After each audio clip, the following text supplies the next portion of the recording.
All right, guys, we're back here at the Heritage Steel Kitchen. Actually, it's Bobby and Erica's kitchen, and we're out here in Smyrna, Tennessee, and we're gonna cook a cool dish tonight. I've only done this in cooking schools, never done it for my family. Super excited about sharing it with them tonight, and thought this would be a great night to try something new in our home. And what we're gonna do is a spice merchant chicken. So right now, out on the grill, I've got some chicken thighs that we're smoking. And this is kind of like butter chicken if you go to your local Indian restaurant. And it's really a fantastic flavor, and it's great items that if you have a well-stocked pantry, this is something that's really not that hard to make. All you need is some heavy cream. You're gonna have to have some garam masala, which I really recommend finding a flavor that you love in garam masala, because all of them have different flavors a little bit, and just keep it all the way, all the time in your spice cabinet, using a little coriander, a little cumin, some fresh ginger, fresh garlic, some cardamom seeds, which a lot of folks don't have in their spice pantry, but I do recommend you keeping those. Little tomato puree, tomato paste, butter, and like I said, some cream. So not a lot of crazy ingredients, but maybe something that you're not used to having in your pantry. But this would be a great time to add those to your pantry. You know, spices are still, you can still find those pretty easily, and makes a great difference in flavor. We're gonna put our chicken, once we're done with it, on some rice. It's gonna be really tasty. And right now in the oven, we're roasting some mixed vegetables in an Indian blend, which is gonna be really pretty good as well. So what our process is gonna be today is we're gonna toast our seasoning. That's the first thing we're gonna do. We're gonna use it in our 3-quart saucier right here. And so we're gonna toast it. Then I'm gonna go grab the chicken off of the grill where we've been smoking it. We're gonna transfer the sauce over to our 5-quart sauteuse, and we're gonna braise the chicken in that sauce for about 15 to 20 minutes. The idea is to get that chicken to about 170 degrees or so. I know that's past the 165, but we really want it to kind of break apart and get really tender. So we're smoking it low and slow outside at about 225. I'm using apple wood today. I did season a little bit in some garam masala, salt, black pepper, a little coriander, and just a hint of paprika to give it some color. And then like I said, we'll pull that off. So let's get started. We're gonna go ahead and get our stove warm here. So I've got this on, we're gonna have it on medium high for just a minute and get our pan up to temperature. We're gonna take just a little bit of oil here in just a few seconds. We're gonna let that come up to temp. And this is one of my favorite pans. I love how it has a really nice rounded edge where you can whisk. It's good for risotto. It's good for sauces, any type of reduction. I like to use it for desserts like caramel, or even if I'm gonna do a chocolate sauce or something like that, because I can really get in and whisk really well. I even use this sometimes for scrambled eggs, because I like sometimes to make scrambled eggs really, really fluffy, and to get that, having a narrow pan with some sidewalls will actually allow you to incorporate and fold your eggs nice and slowly. So I really like this pan quite a bit. Feel like we're about ready in temperature here. You can see a little bit of heat coming off the pan. We're just gonna add just a little bit of oil here. Not a whole lot, it's probably a little more than I needed. And you can start to see it's gonna start to shimmer in just a second. So let's get that going again there. And so what we're gonna do, the first thing that we're gonna add is our onions, okay? And so I've got about, I think it's about 1/3 of a cup of an onion. Just kind of give you an idea of what 1/3 of a cup of onion is. That's about 1/2 of a small, medium small onion. They give you about 1/3 of a cup diced. These are about 1/4 inch diced. We're gonna throw those in. That's some really nice sound there, and that's kind of what we're looking for. And once again, you can certainly use metal utensils inside our pans. I'm a big fan of wooden spoons. We're just gonna get that going around here, and we're just gonna kind of soften these up, get a little brown color to it. And then in just a second, after I start to get a little bit of color, I'm gonna add my seasoning, because really what I wanna do is I'm gonna toast the seasoning. That's gonna give it a lot of depth of flavor in the food. And so I've already kind of pre-done my seasoning here, a little mise en place. I've got it all in here. I'll post this recipe onto our website and onto our social media. And by the way, I wanna give a huge shout out to one of our partners, Dan Darville up there at Kitchen Window, and Doug Humiller. Doug's an amazing merchant, got a great store there in Minneapolis called the Kitchen Window. His culinary manager, Dan Darville, is an amazing chef, really great, fun to work with. And he's always coming up with neat, cool ideas for us to incorporate with our customers. So if you guys are in that area, be sure and check them out, or even check them out online. Really good friends of ours. So we're starting to brown this up a little bit here. kind of soften these. I'm going to reduce this temperature just a little bit here because we're getting a little bit darker than I want. I'm just going to continue to work these onions for a few more seconds here. A little bit more brown to them.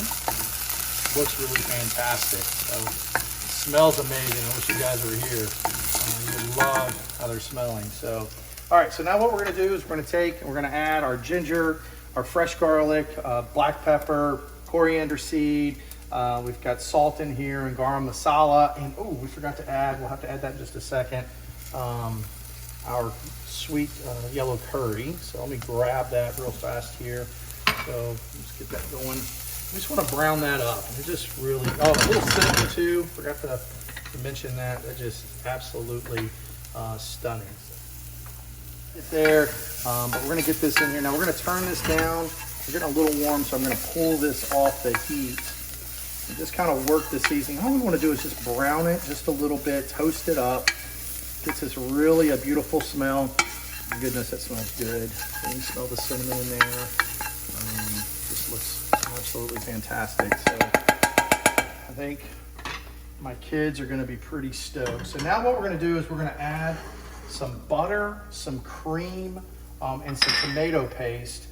And I'm just going to drop that right in there. Start to incorporate that just a little bit there. And this is really very similar to what you would know as butter chicken. Just a great, oh my gosh, I'm so hungry. Got some cardamom seeds. I'm going to go ahead and drop those in. Okay. It just adds a little bit of additional kind of depth of flavor is the way I would like to call it. And you see how it's kind of starting to get that really nice, beautiful, almost a deep dark red, almost to a purple stage. That's kind of what we're looking for in here. And then we're going to add in just a second some additional tomato puree. Now we're going to go ahead and add our tomato puree and get that down in there. All right, get most of that out. So we're just going to go ahead and reduce that just a little bit. And turn that temperature down. You can see how beautiful this pan right here works to mix together the ingredients. So we got a really nice texture here. Now I'm going to let this simmer on low heat for about 4 to 5 minutes here. Just let the flavors start to incorporate a little bit. And after that, what we're going to do is we're going to transfer this over to one of our saute pans after I get the chicken off the grill. So super excited. We're going to have Indian food here tonight at the Griggs household. And so hope you guys try this at home. It really does smell so very good. I hope you guys give it a shot. All right, guys, so our chicken's come off the grill. It looks absolutely spectacular. In fact, I'm going to show you a quick piece here. Grab it, let my wife get a really good shot of it. It's just beautifully smoked. Looks absolutely stunning. Tastes even better. We had to sneak a little try just a second ago. So we made a decision. We're going to go ahead and we're going to cube up this chicken now.